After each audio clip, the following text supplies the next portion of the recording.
पत्रकारहरू चाहिँ दिन रात यहाँ आउने त्यहाँ जाने यो ठाउँ त्यो ठाउँ आफ्नो हरेकको चाहिँ जोखिममा राखेर होइन बिहान बेलुका दिउँसो नभनिकन भोक भोगेर पानी नभनिकन भोक नभनी प्यास नभनिकन उहाँहरू चाहिँ हरेक ठाउँमा दौडेर हरेक ठाउँमा पुगेर चाहिँ उहाँहरूले सबै कुराहरूलाई चाहिँ भित्री कुराहरू नराम्रो कुराहरू त्यसको बारेमा सबै सञ्चालनहरू चाहिँ यसरी बाहिर ल्याएर चाहिँ उहाँहरूले धेरै सेवा गर्नुभएको छ।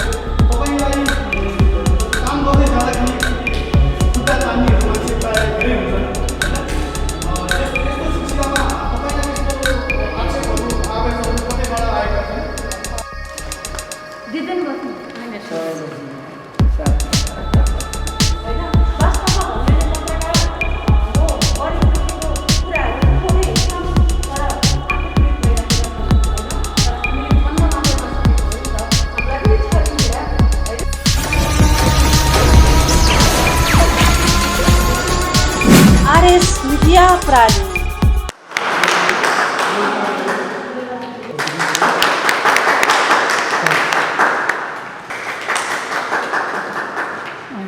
यो विषयको बारेमा अलिकति खुलाइदिउँ न त थोरै सर्टकट भन्नुपर्छ मैले अलिकति तपाईँले ल दर्शक नमस्कार। हामी आज यो जुन अग्रवाल भवनमा किन आयौँ किन यस्तो कार्यक्रम गर्दैछौँ भन्ने कुरा हजुरलाई जानकारी गराउनको लागि म यहाँ आइरहेको छु।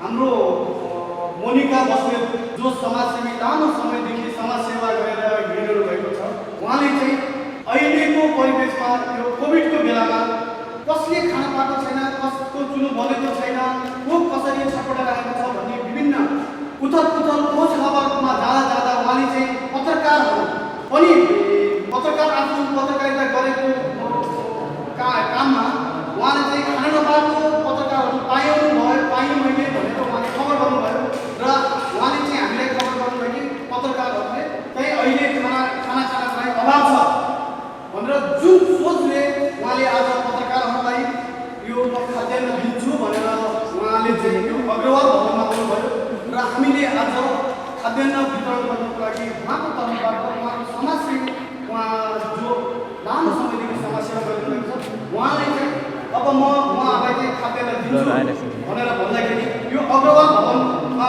उपलब्ध गरिने हो। अग्रवाल सेवा समाज जो राकेश अग्रवाल कुमार अग्रवाल हुनुहुन्छ, उहाँहरूले यो भवन उपलब्ध गराइदिनु भयो र उहाँहरूलाई यो जुन भवन उपलब्ध गराउनको लागि चाहिँ मैले एकचोटि फोन गरेको थिएँ। अब हामीले त्यहाँ तपाईँहरूकोमा आएर खाद्यान्न दिनु पऱ्यो, के छ तपाईँहरूको स्पेसिफिकली उहाँहरूले भन्नुभयो हामीले तपाईँले जहाँ भने पनि हामीले गरिरहेका छौँ, हामी गर्छौँ पनि, आउनुहोस् तपाईँले यहाँ आएर काम गर्नुहोस् भनेर भन्नुभयो र त्यही सिलसिलामा आज हामी मोनिका बस्नेतसँग जाँदैछौँ। हेर्नु मोनिका बस्नेतजीको के रहेछ यो यही भवनमा दिने र खाद्यान्न किन दिनुभएको रहेछ भन्ने कुरा जानकारी लिनको लागि म जाँदैछु। नमस्कार। आज यो तपाईँले चाहिँ यो समाज सेवा जुन गर्नुभएको छ त्यो खाद्यान्न दिनुपर्छ, के को लागि दिनुपर्छ, किन दिनुभएको छ त्यसको मलाई अलिकति जानकारी दिनुहोस्। आजसम्म चाहिँ मैले मुकाबला हुनुभएका धेरै ठाउँहरूमा राहतहरू दिँदै गएँ होइन। अनि मलाई यो पत्रकार सेवाले फोन गरेपछि त्यहाँबाट उहाँहरू पनि मैले हेर्दाखेरि आफ्नै मन विचारले मलाई पत्रकारहरूलाई चाहिँ कसरी दिने, उहाँहरूलाई पनि राज्यले त पालेको छैन होइन, बिचरा उहाँहरू पनि अलिकति दुःखी हुनुहुन्छ। एनी टाइम उहाँहरू चाहिँ खटिरहनु हुनुहुन्छ, देश विदेशको बारेमा जनताहरूको माझमा उहाँहरू चाहिँ एकदम राम्रो सामाजिक कामहरू गरिरहनु भएको छ। उहाँहरू पनि दुःखी हुनुहुँदो रहेछ कि यसभित्र। अनि मलाई चाहिँ खबर पनि गयो, मेरो पहिलादेखि चाहना पनि थियो, त्यस कारण आज मैले पत्रकारहरूलाई चाहिँ मेरो तर्फबाट राहत दिँदै तपाईँलाई यो खाद्यान्न दिएर पत्रकारहरूलाई तपाईँलाई के हुन्छ, आत्मसन्तुष्टि हुन्छ अथवा तपाईँ के को उद्देश्यले दिँदै हुनुहुन्छ? सर्वप्रथम यो आत्मसन्तुष्टि गरेको एकदम धेरै र खुसी पनि छु म। आज यसरी मैले पहिलोपटक यसरी पत्रकार जोहरूलाई मैले यसरी हजुरहरूलाई पनि यसरी राहत पुर्याउन आइपुगेँ म होइन। फेरि पछिका दिनहरू पनि मैले सहयोग गर्ने हातहरू मेरो अगाडि बढ्नु हजुरहरूको लागि होइन। हजुरहरूको पनि धेरै दुःख छ, धेरै दिन छ, राष्ट्र देशको लागि धेरै हजुरहरूले पनि त्याग गर्नुभएको छ। हजुरहरूलाई बुझिदिने कोही पनि नभए आज चाहिँ मैले बुझेको हो, त्यही भएर मैले हजुरलाई दिँदाखेरि म एकदम खुसी छु। तपाईँको यो जुन तपाईँले जुन खाद्यान्न दिनुभएको छ यो सहयोग गर्नुभएको छ, जुन समाजमा यस्तो सहयोगको भावना लिएर आउनु रहेछ। यसमा चाहिँ तपाईँलाई जस्तो काम गर्दै जाँदाखेरि खुट्टा तान्नेहरू मान्छे प्रायः धेरै हुन्छन् होइन। यस्तो सिलसिलामा तपाईँलाई त्यस्तो आक्षेपहरू आवेशहरू कतैबाट आएका छन्? जहाँसम्म अहिलेसम्म चाहिँ मैले किनभने मैले आफ्नो व्यक्तिगत तर्फबाट हात दिइरहेको छु। कुनै मेरो देशभित्रको राष्ट्रको भनौँ न सरकारी कुनै पैसा ल्याएर मैले डोनेसन गरिरहेको छुइनँ र बाहिरको पैसाहरू बाहिरको डोनेसन बजेटहरू पनि ल्याएर मैले बाँडेको छुइनँ। यो मेरो व्यक्तिगत आफूले गर्न सक्ने आफूले गरिरहेको छु। त्यसो भएर मलाई सबैजना आम जनताहरू सबै देश विदेशबाट भएको मैले गरेको कार्यमा धेरै खुसी हुनुहुन्छ होइन। तर सानो कुरा बिचमा चाहिँ अलिकति समस्याहरू त हामी नै हाल्छ। यो काम खासै भन्दा नि यो काम भनेको सरकारले गर्नुपर्ने काम हो होइन। जस्तो समाजसेवी समाजमा को भोका नाङ्गा हुन्छ भनेर जस्तो हाम्रो राजेश्वरी म्यामले पनि गरिरहनु भएको छ। त्यही नै उहाँले दिन हरपटक हर टाइममा राजेश्वरी म्यामले पनि कहाँ नाङ्गा छन् कहाँ भोका छन् कसलाई के को आवश्यकता छ उहाँले पनि पूर्ति गर्नुभएको छ। र त्यस्तै अग्रवाल भवनबाट पनि उपकार सेवा समाजबाट पनि यो खाद्यान्न सामानहरू र जे चाहियो त्यही उपलब्ध गर्नुभएको छ। यसको विषयमा अब तपाईँलाई चाहिँ कस्तो लागिरहेको छ? यो सरकारले गर्नुपर्ने काम हो हामीले गरिरहेको छौँ। यसमा चाहिँ के तपाईँको जिज्ञासा के छ? वास्तविकता भन्नुपर्ने हो भने त पत्रकार भनेको हाम्रो मेरो विचारमा चाहिँ एउटा धेरै राम्रो व्यक्तिहरू हो होइन। उहाँहरूलाई अगाडि बढाइदिनु पर्ने सरकारको दायित्व हो। देश विदेशको जति आफ्नो देश विदेश सम्पूर्ण ठाउँको कस्तो ठाउँमा हुने सम्पूर्ण घटनाहरूलाई बाहिर निकालेर चाहिँ उहाँहरूले एउटा राम्रो सामाजिक कार्य गरिराख्नु भएको छ होइन। यस्तो बेला चाहिँ सरकारले चाहिँ सहयोग गर्नुपर्ने नै मैले देख्छु होइन। तर हाम्रो सरकार चाहिँ जहाँसम्म लाग्छ धेरै पछि नै हुनुहुन्छ र आशा गरेको छु सरकारहरूसँग होइन। तर अब हेरौँ त्यो हामी आफूले बोलेर मात्रै हुँदैन। हामी आफूले सक्नेसम्म मैले सक्नेसम्म हामीले आफ्नो व्यक्तिगत तर्फबाट गर्छौँ। सरकारलाई जबरजस्ती तपाईँको ढुकुटी खाली गरेर चाहिँ आएर हामीलाई पाल्नुहोस् दुःखी गरिबलाई हेरिदिनुहोस् भनेर म अझ पनि भन्न चाहन्न। यदि हजुरहरूको आँखा खुल्छ हजुरहरू देख्नुहुन्छ भनेदेखि हजुरहरूको मनले चाहिँ पत्रकारदेखि लिएर सम्पूर्ण आम जनता दुःख पाउनुभयो भोका नाङ्गो सबै व्यक्तिहरूलाई चाहिँ हजुरहरूले हेरिदिनुहुन्छ। अलिकति अगाडि सरेर बोल्नुपर्ने भयो क्या, अलिकति अगाडि आउनुपर्ने भयो किनभने आवाजै सुनिँदैन।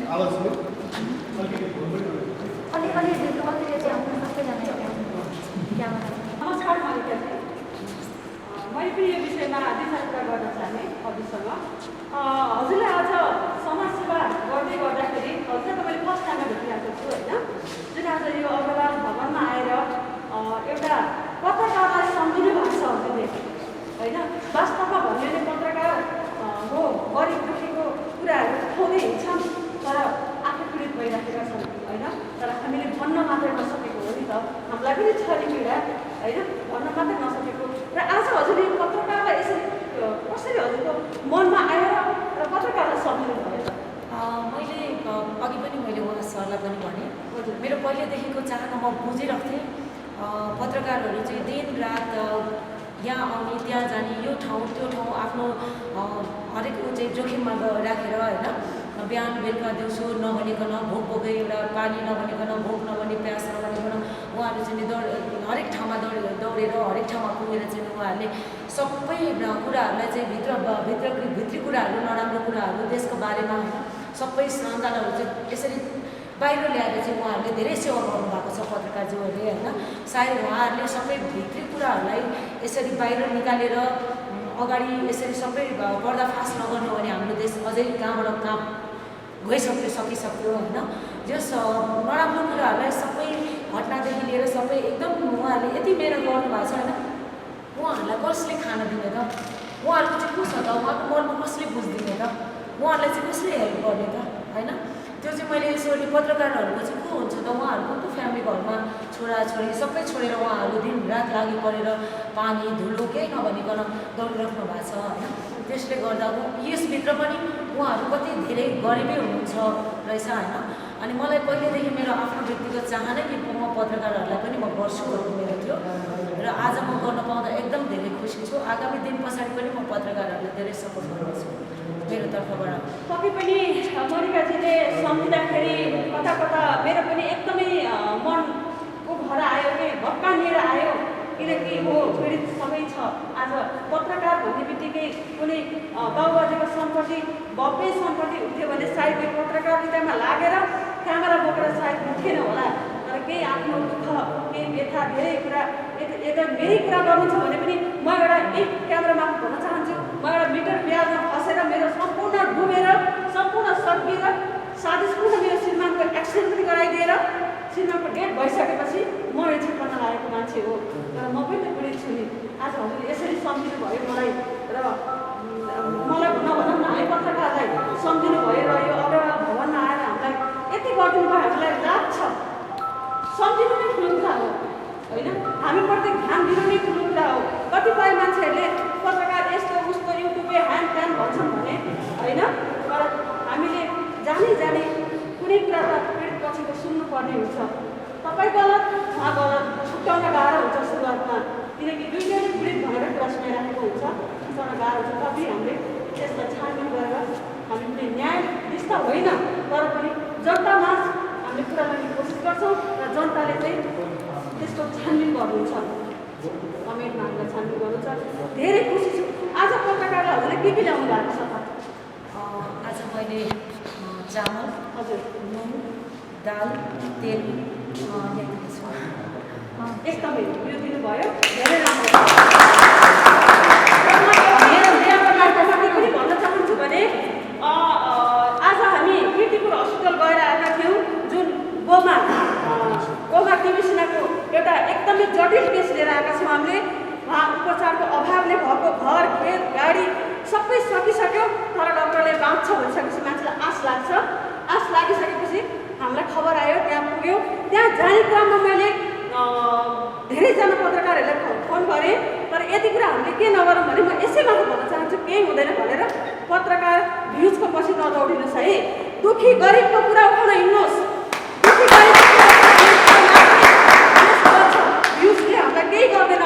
हामीले अहिले खानु पाएन भने यत्र छ नि त सहयोग गर्ने, सहयोगी हात हामीलाई दिनु छ। हामी भ्युजको पछि नदौडे, जो असली पीडित हो, जो एउटा गरिब छ, जोलाई एउटा आवश्यकता छ, उसको चाहिँ कुरा अगाडि ल्याउने प्रयास गर्दै गरौँ भन्दै पत्रकारलाई पनि यही सुझाव दिँदै म यहाँबाट बिदा हुन चाहन्छु।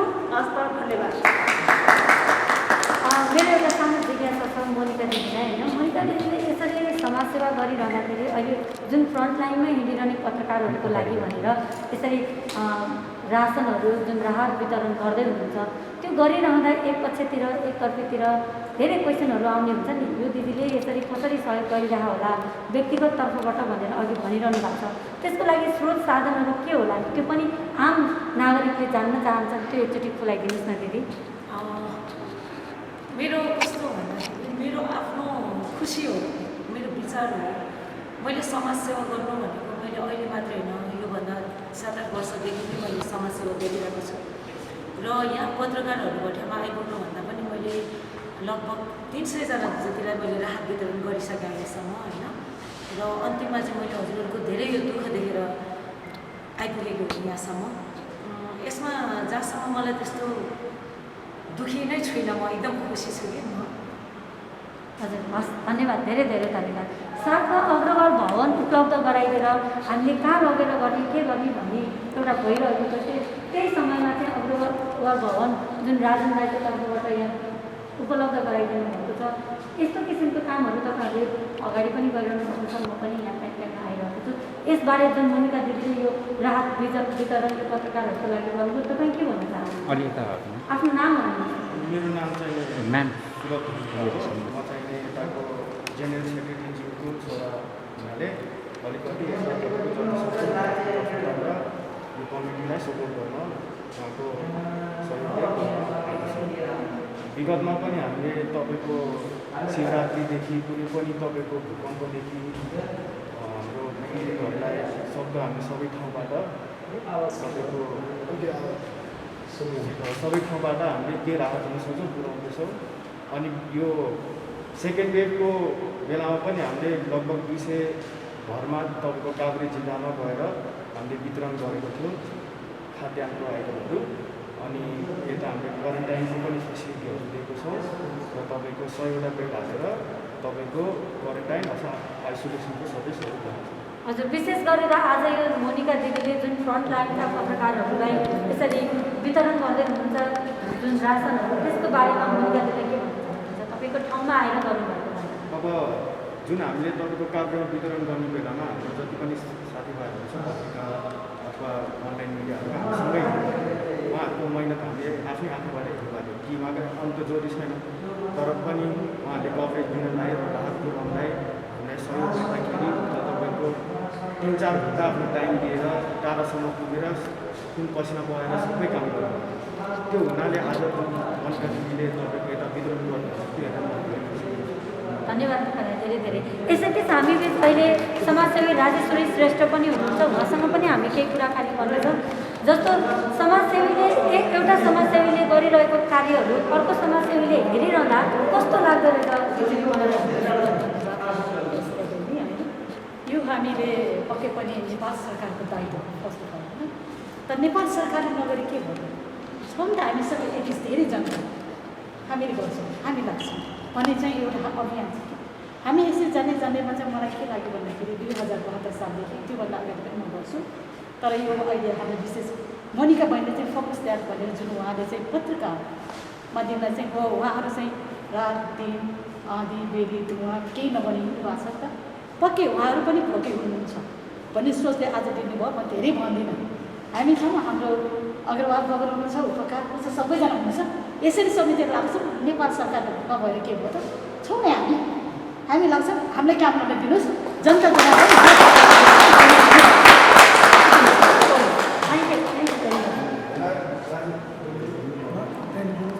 ठिक छ ल, अब हामी वितरण कार्य गरौँ, त्यस पछाडि फेरि पत्रकार साथीहरूसँग लिउँ र हामी इन्डिङ गरौँ है। ल त्यसो गरौँ न त, ल वितरण चाहिँ हजुरबाटै सुरु गरौँ। दिदुन बस्नु समय दिनुपर्छ।